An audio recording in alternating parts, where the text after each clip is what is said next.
Baik, di sini kita akan menjelaskan tugas disruptif tentang AI versus buku konvensional. Di sini saya Fakih Iman Fadilah dengan NIM 2022008153 dan teman saya Martinus Andika Asyi dengan NIM 2022008126. Baik, untuk slide yang pertama, latar belakang AI. Apa sih latar belakang dari AI itu tersebut? Jadi AI itu adalah kecerdasan buatan atau artificial intelligence, adalah teknologi yang memungkinkan mesin meniru kecerdasan manusia untuk berpikir, belajar, dan menyelesaikan masalah.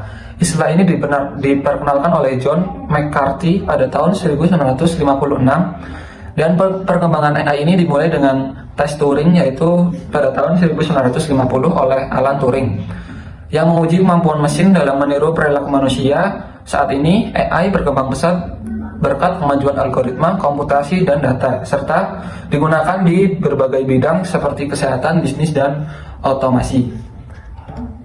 Nah, slide yang selanjutnya itu ada latar belakang buku. Jadi buku ini merupakan sumber ilmu pengetahuan, informasi, dan hiburan yang berperan penting dalam perkembangan peradaban manusia.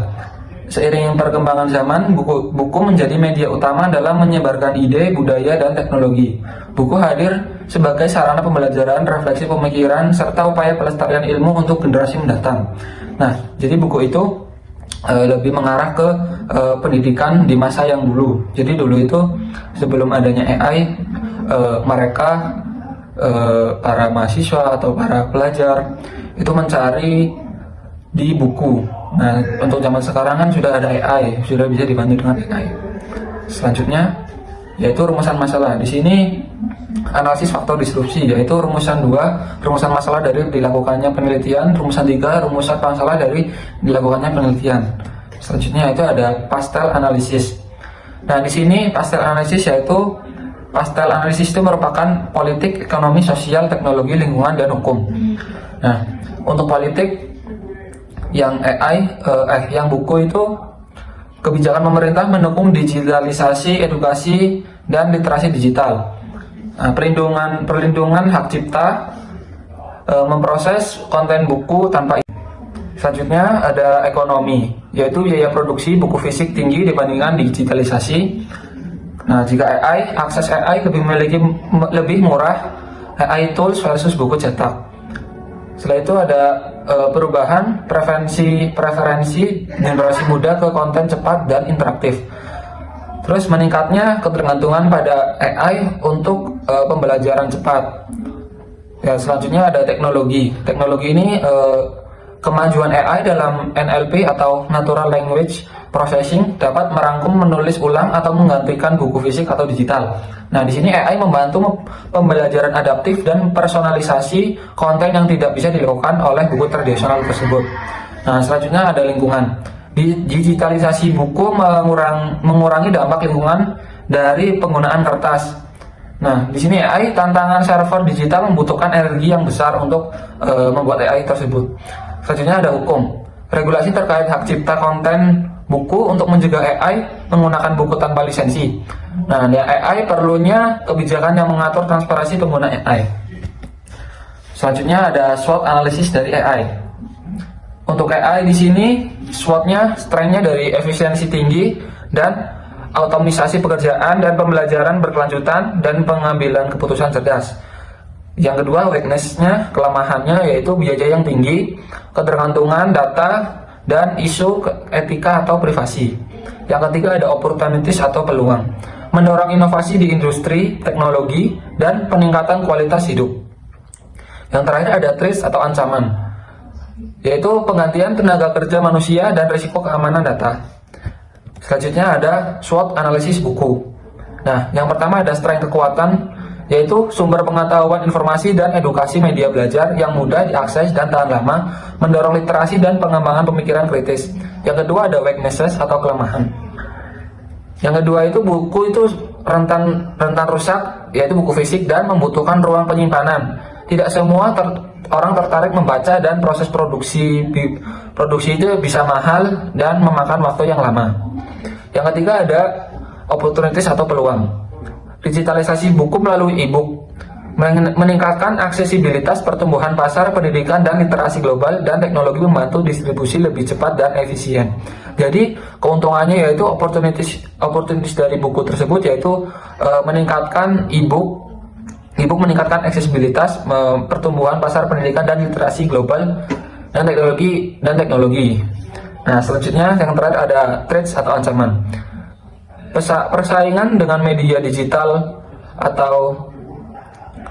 dan hiburan lainnya, dan penurunan minat baca di era teknologi serta pembajakan buku digital. Jadi ancamannya banyak buku-buku yang bajakan, dan persaingannya lebih ketat sekarang. Lebih banyak penerbit buku di zaman sekarang timbang dulu. Baik, mungkin sekian dari saya, akan dilanjutkan oleh teman saya. Baik, yang berikutnya kita masuk ke tujuan penelitian. Nah, di sini ada yang pertama, mengembangkan hybrid model. Poin-poinnya yaitu merancang model yang menggabungkan buku fisik dan digital berbasis AI untuk meningkatkan pengalaman membaca. Kemudian menilai dampak hybrid model terhadap aksesibilitas, daya tarik, dan efisiensi pembelajaran. Terus poin yang kedua ada personalisasi pembelajaran. Nah, ini tuh merancang model yang menggabungkan buku fisik dan digital berbasis AI untuk meningkatkan pengalaman membaca, dan juga menilai dampak hybrid terhadap aksesibilitas, daya tarik, dan efisiensi pembelajaran. Nah, poin yang ketiga yaitu mengevaluasi model bisnis adaptif, yaitu menganalisis model bisnis yang memadukan hybrid dan personalisasi, dan juga mengidentifikasi peluang dan tantangan teknologi untuk penerbitan buku di era digital.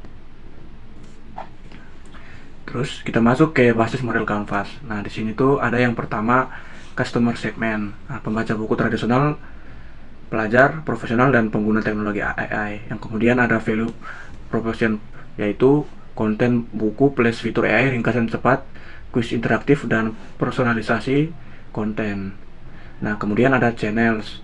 Nah, di sini yaitu platform digital, aplikasi AI, penerbitan buku online, dan toko buku fisik dengan integrasi teknologi. Kemudian IP partnersnya yaitu penerbit buku, penulis, pengembang teknologi AI, dan lembaga pendidikan. Kemudian ada revenue streams, yaitu penjualan buku, langganan fitur AI, dan kemitraan edukasi berbasis platform AI. Kemudian ada implementasi. Nah, langkah awalnya itu kita riset pasar dulu, pelajari kebutuhan pengguna terhadap buku hybrid dan personalisasi. Kemudian kita mengembangkan prototype buat platform digital dengan fitur dasar atau ringkasan AI atau audiobook. Nah, kemudian dilanjutkan dengan kemitraan awal, yaitu kita menjalin kerjasama dengan penerbit untuk mendapatkan lisensi konten. Nah, tahap yang berikut adalah tahap pertumbuhan. Nah, ini tuh kayak pengembangan fitur lanjutan, tambahan kuis interaktif, dan rekomendasi based AI. Terus ada ekspansi pasar, kayak memperluas katalog buku dan jangkauan ke pengguna baru, dan juga kita melakukan promosi atau tingkat pemasaran melalui media sosial dan kemitraan dengan institusi pendidikan. Nah, kemudian ada evaluasi dan penyesuaian. Nah, di sini tuh ada yang pertama, analisis data dulu, data pengguna, pantau tingkat kepuasan, retensi, dan efektivitas fitur. Kemudian ada feedback, kayak kita mengumpulkan masukan untuk memahami kelemahan produk kita. Kemudian ada penilaian keuangan. Nah, kita mengevaluasi pendapatan versus biaya operasional.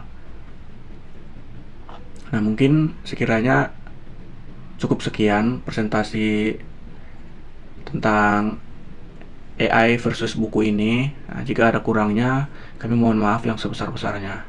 Terima kasih. Salam dan bahagia.